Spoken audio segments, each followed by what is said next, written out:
Today, exclusive to our YouTube, LeBatard and Friends. Go find it. Subscribe if you have not already. We're putting all sorts of stuff on there that you can find only on there. Jessica, who is otherwise off today, is coming in to have her pumpkin carving contest with Greg Cody. And Greg Cody, before we get to Ron McGill, is somebody who wants you to check out his podcast, The Greg Cody Show, featuring Greg Cody, where I believe, and I'd like to get his viewpoint on this, that he again did what he did to us in New York, which is once he got on stage, felt the love, dropped into the narcissism, forgot everything that he was supposed to do, and just sort of didn't notice that the crowd was dying in front of him on the microphone, just kept churning through it. And then me and Mike Ryan saw the horrified look on his son's face. Someone rescue my father, because he's going to do another 7 minutes without noticing that the crowd has gone The down. best part about that is I don't know. I think that is what he had planned. I don't even know if, which is, it kind of makes it worse for him. And it kind of leads to his narcissism. It's just like, let me talk about me. Greg, when you get like that, do you even notice there is a crowd? Like, what happens there? Do you forget there's a crowd? Yeah, I go into a zone. But I'll tell you what, thank you for those comments, because it was a fantastic audience. I killed it on stage. They were chanting my name before and after my appearance. It was fantastic. It's true that I was cut off prematurely. It was almost like a modern-day hard net workout. I had plenty of material.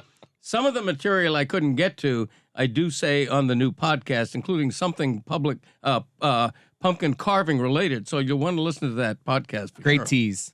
Thank you. Excellent, excellent tease. Let's go back to New York. When we did an event in New York, we rehearsed it. We had dry runs.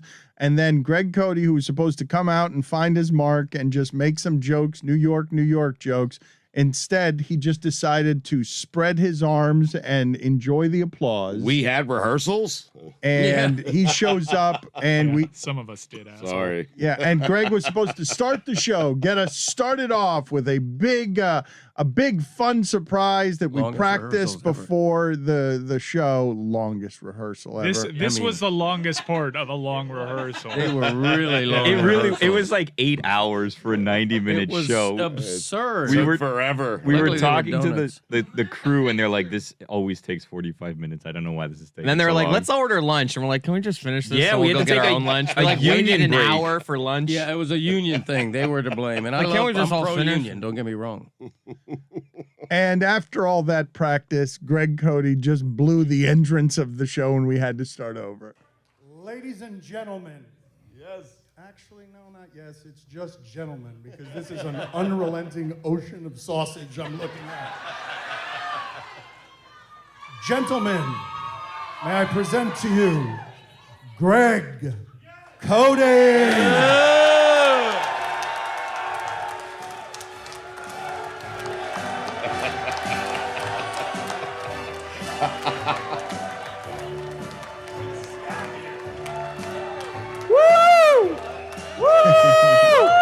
Just forgot what he was supposed to.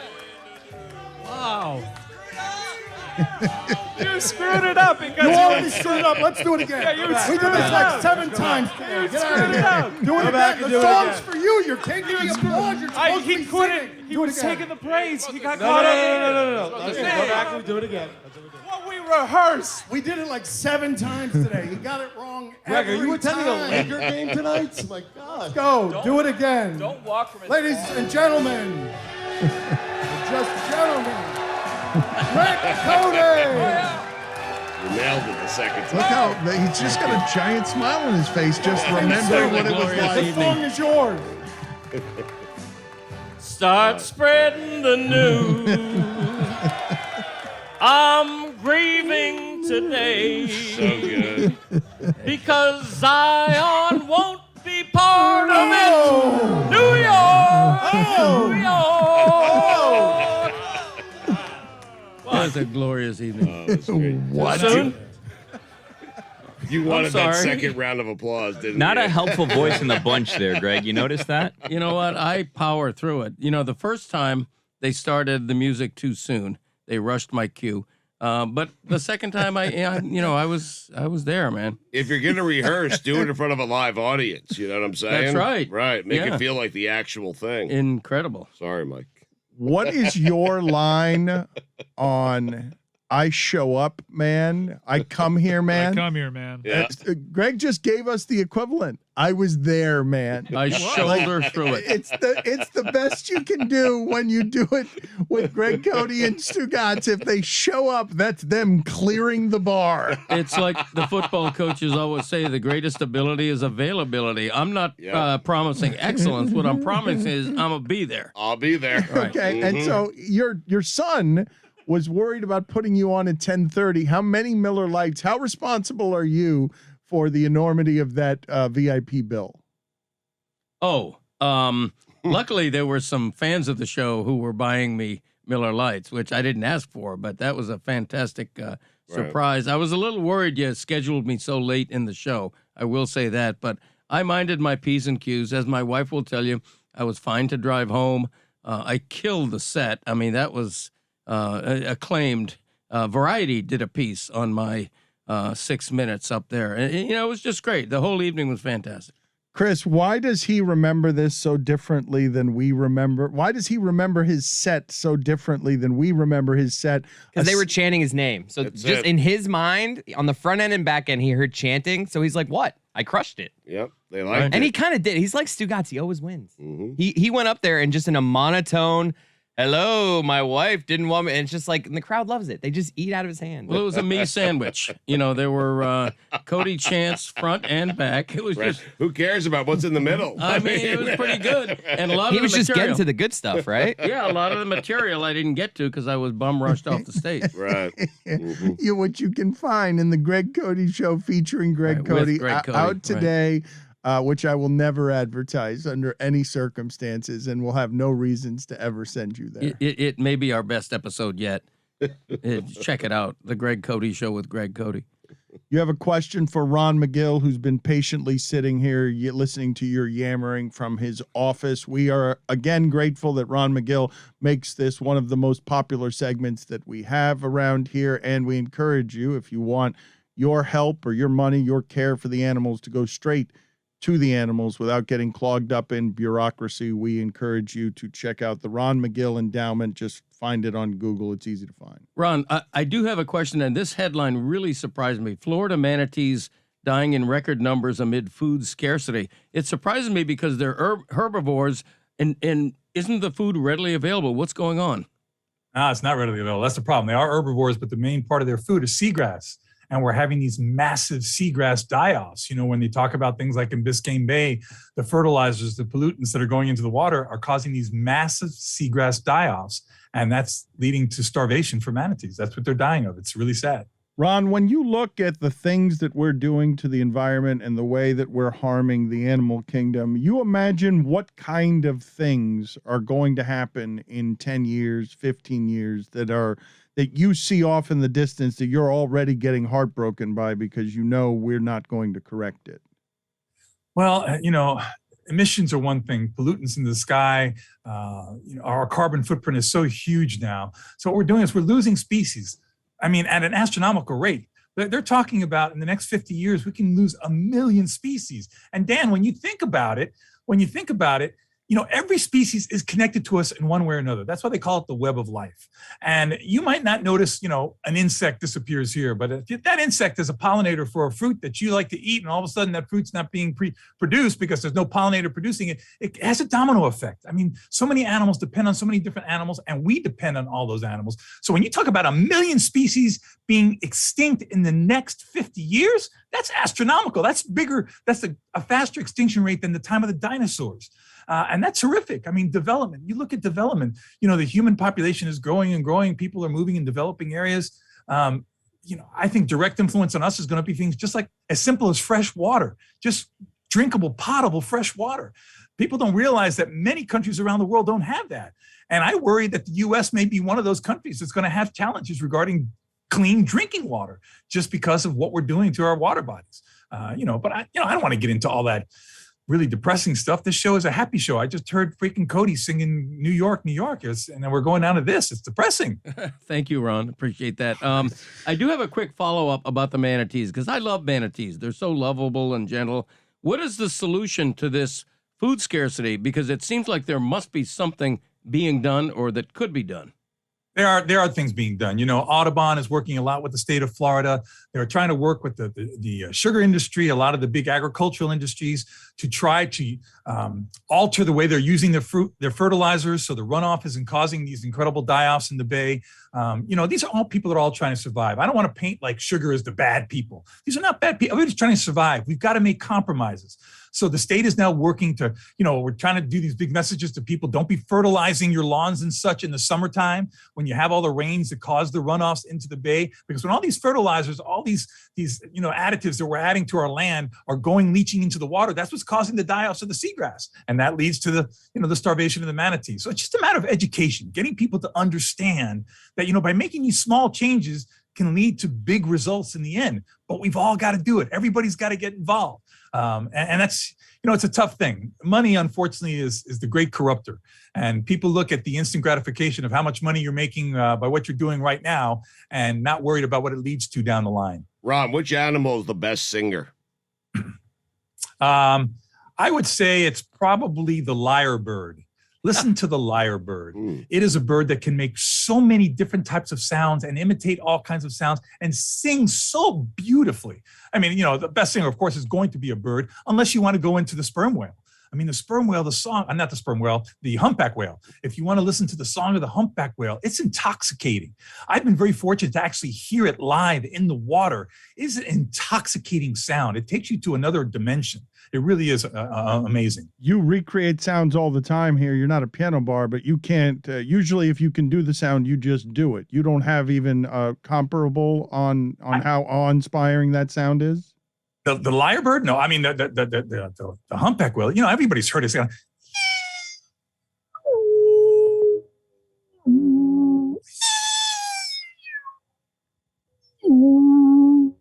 mean, it's haunting, but it's intoxicating at the same time. That's terrible singing. Well, but he's talking about the lyrebird sounds like me, right? Well, I thought the entire audience was looking for the good joke to make on the lyrebird. Stugotz instead chose to make that joke as soon as he called lyrebird, Lyre, not Liar. I've never even heard of that. Well, that's the thing about this show, Dan. You see, we expose people to new things and the wonders of nature. So I urge everyone to go to the lyrebird, see if you can Google the song of the lyrebird, the different songs that it makes. Oh, you know what else you should go? A cool song? The orapendula. Check up the orapendula and Google the sound it makes. It sounds like it's drinking water. It's a fantastic sound. Spelling, please, for people who don't know. Orapendula. I think it's Orapndula. Okay. You made it a Latin word. Is it it's Orapendula. It's a tropical American bird found mostly in Latin American countries. So I'm going to attribute it to being of a Hispanic descent. Ron, I want to suggest something, and this is going to be a big fundraiser for your foundation. You do an album of you doing animal sounds from across the wild kingdom. I guarantee you that would sell. I'm serious. I love you, Greg. You're the best. You really are. Ron, really are. Thank you, Greg. Can animals be bilingual? Yes, animals can learn different languages, different dialects of their different cultures. For instance, chimpanzees, a lot of primates can adjust to different cultures. Some big cats, some lions. You know, there are different sounds that are found in different geographical locations. And sometimes when those individuals cross the location into another culture, another population, they can adapt to learn those sounds. Are they like humans where it's beneficial to learn more languages at a young age, or does it not matter? I think it's absolutely beneficial. You know, Billy, I'm really proud of you, these questions today. I really am, because usually your questions are absolutely dumb as a stump, but these are really good. Oh, wow. Necessary. Udonis Haslem is trending with Serbia. I don't know if he's gone to Serbia. I don't know if he's looking. I don't know if he's looking for the Jokic brothers, but it is now trending. Udonis Haslem and Serbia. I would greenlight that project just based off of that elevator pitch. Whittingham, do you have anything for Ron McGill? I do. Ron, which animal would you most want to be on a jury of your peers? Animal would I most want to be on the jury of my peers? A bonobo. Okay, not the Why? answer I was expecting. A good Because it is a very intelligent animal. It is an animal that abhors violence. It settles everything with sex. And is, as a primate goes, it's the pygmy chimpanzee. It is just a fantastic animal. A fantastic animal. I mean, look at the social structure that they settle everything with sex. Everything. There's never a physical conflict fight, and it could be, you know, female on female, male on male, whatever it is. It's solved by providing sexual pleasure and gratification for the person that might be in the conflict. How is one settle things with sex? Yeah.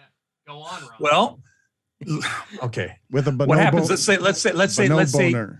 these two females get into an argument about some food. Okay. What happened? Did I miss something? My liar joke was James bad. I mean, Anyway, so what they'll do is and what they'll actually do is when they feel the tension going over the food, they will actually do. I don't know if I can say this, but it's kind of like a scissor routine. They get into a scissor position and they pleasure each other that way. Wow. And that Look that up, immediately Woody. reduces the stress and it reduces Urban the aggression Dictionary. because they're pleasuring each other that way. Go ahead and look it up. No, Woody. no, solved, we're though. not, we I are don't not know. doing that one. We are not doing. Win-win. Ron, have you ever seen a hamster in the wild? I've not seen a hamster in the wild, no. Because there's this theory that they are just bred in pet stores, and that's the only place anyone could ever see a hamster. Oh, wait. Hold on. No, Hold on. We're not reading the scissor thing. We're not Look at doing how one. that howling you hear is the happiest I've heard Billy in years. He just said, "Oh no." Just listening to Chris Whittingham look at Urban Dictionary. Continue. I'm sorry, Ron. What were you saying about hamsters not existing in the wild? No, I believe they have a wild ancestor. I don't think it's the true hamster that we see in pet shops anymore. I think those animals have been bred over, hundreds of years probably to become pets and no longer are the same animal that they originated from in the wild. But, it's a type of rodent. Let's just leave it at that. Have we emptied the clip on domesticated animals, or is there an animal out there that no one's thought to domesticate that could be the next big sensation? Like platypi or something. No. But the platypus cannot be domesticated. It's venomous. It actually has a venomous spur. Yeah, on it. but the kids will love it. I like a can't duck think of beaver. anything that's going to lead to be domesticated. No. The platypus you thought was a harmless animal. What kind of damage can the platypus do with its venom? It's got a venomous spur. It can make you really sick. It's not going to kill you, but it can make you really, really sick.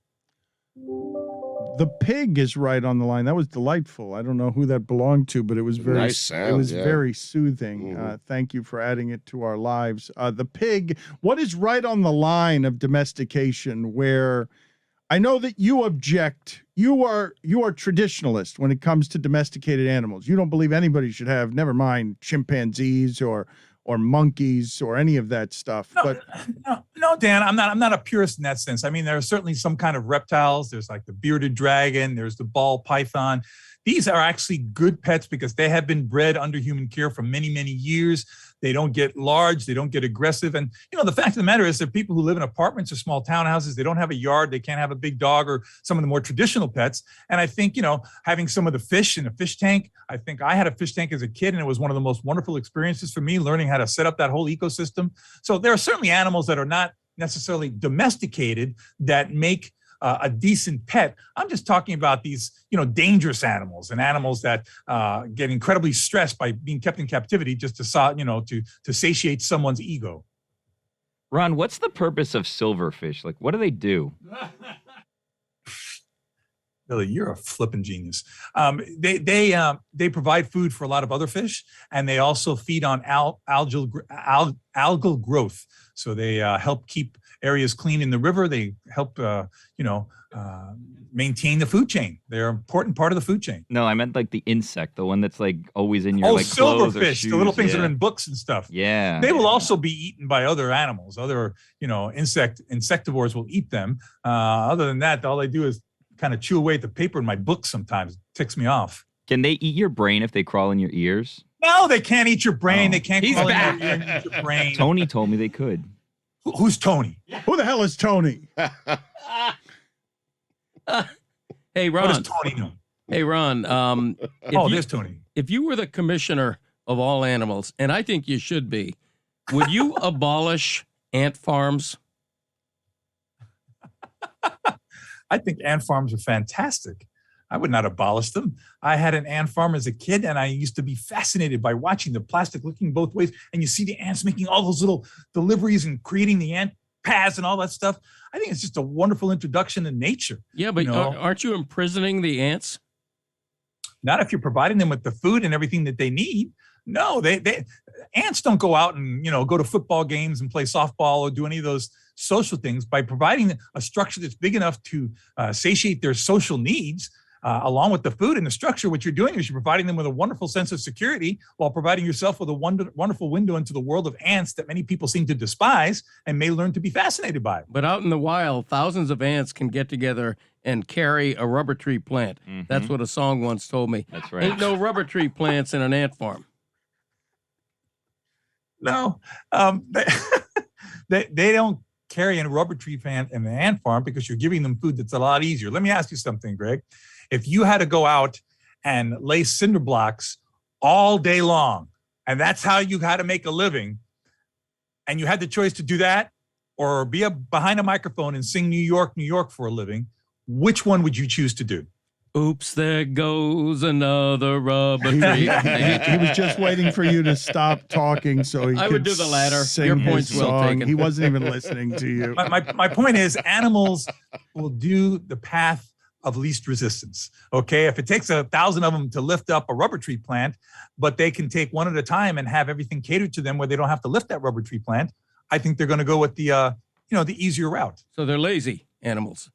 They're not lazy. They conserve energy. Remember, animals don't live in a world where they can go to, McDonald's whenever they want and order their, number 3. They have to be able to have a reliable source of food, and they have to be able to kind of pace it out so they know they can survive. You see, we're the ones that are spoiled because we have all these things at our fingertips. That's why they tell you, why we shouldn't feed wild animals in the wild, because they become dependent on that. They lose their ability to gather their own food, or they start associating humans with food, and that's when they become a danger. So the bottom line is animals will always take the easier route. Always is a big word, but generally speaking, they will always take the easier route as long as they're able to survive. They're not, all hung up on getting the best steak or getting the best meal. They just want to get what's going to keep them alive and allow them to survive to the next day and to reproduce. Ron, are there animals that are capable of enjoying music or sports? So like sometimes we'll see like a cat will sneak into a game, or like birds will sneak into an arena. Could they be just kind of enjoying the music and going for free? And should we ticket them?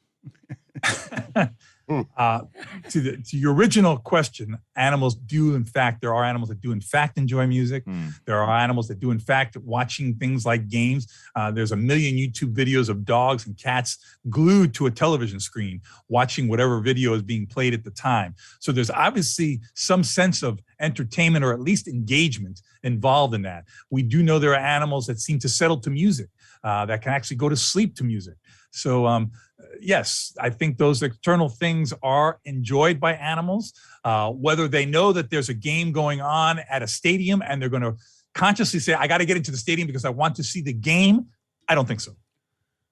In your childhood, Ron, you mentioned you had an ant farm, you mentioned a fish tank, any other things like that? How early did your interest in this stuff start, and what other things did populated your childhood on that front? Well, it started very early, because when I finally moved to the house that I grew up in, when I was 12 years old, I was on 5 acres. My mom still lives on that house, and it was out in a place down here called the Redland. And I would try to save whatever animal I saw injured. I've had everything from a barn owl that was hit by a car. I rehabilitated it in the laundry room in my mom's house and on my parents' house. And, if you ever hear a barn owl, when they get alarmed, they will actually, they'll make the sound that goes, like that. It's god awful scream that they do, and it's frightening. And I never told my mom that I had the barn owl in the laundry room, so she went in to do the laundry room, and then the barn owl made that noise. No. And my poor mother, almost had a heart attack, and she's screaming my name, and she thought some monster was in there. So that was another thing. Then I also, this was when I was young and stupid, okay, but I used to raise gaboon vipers. This is one of the deadliest snakes in the world. What? It's got the longest fang of any venomous snake in the world. And I used to raise them. When my grandmother passed away, I converted her bedroom, which was on the other side of the house, into a gaboon viper breeding room. And these gaboon vipers and my dad didn't really know how dangerous they were or anything. He just said, as long as they're locked up and they're not going to go. But they're really dangerous. And when you walked into that room, gaboons, what they do when they want to threaten you, they inflate themselves with air and they go.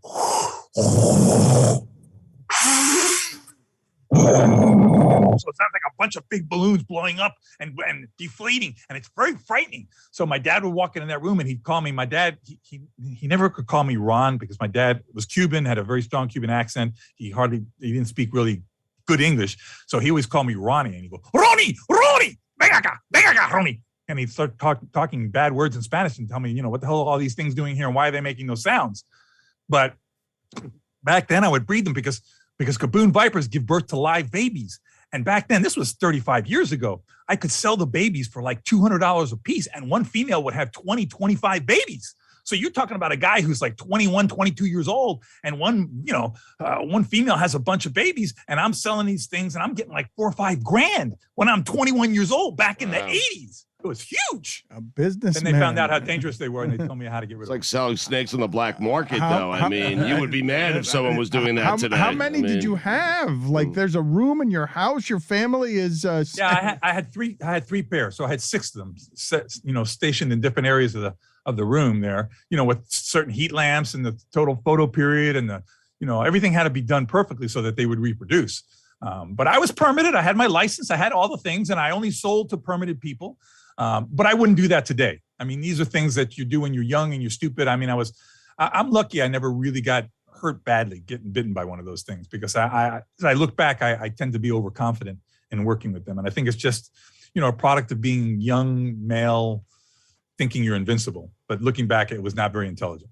Put together for us next week. Let's not forget this. I'd like top 5 dumbest things that Ron McGill has done around the animals, but I don't want to unleash that. I want him to have time to prepare that list. And in the interim, let's be like the CBS Sunday morning show and just lay out here for a second to hear the aforementioned lying bird.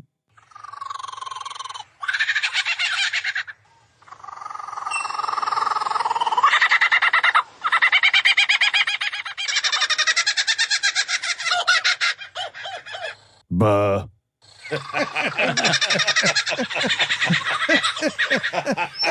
Man, that's beautiful. That's beautiful. It is. It is so beautiful. Listen to that. Listen to the variety, the diversity of the sounds. Yeah. God, you guys don't appreciate things sometimes. I'm sorry. Exactly. Ron, good talking to you. Have a good one, guys. Take care.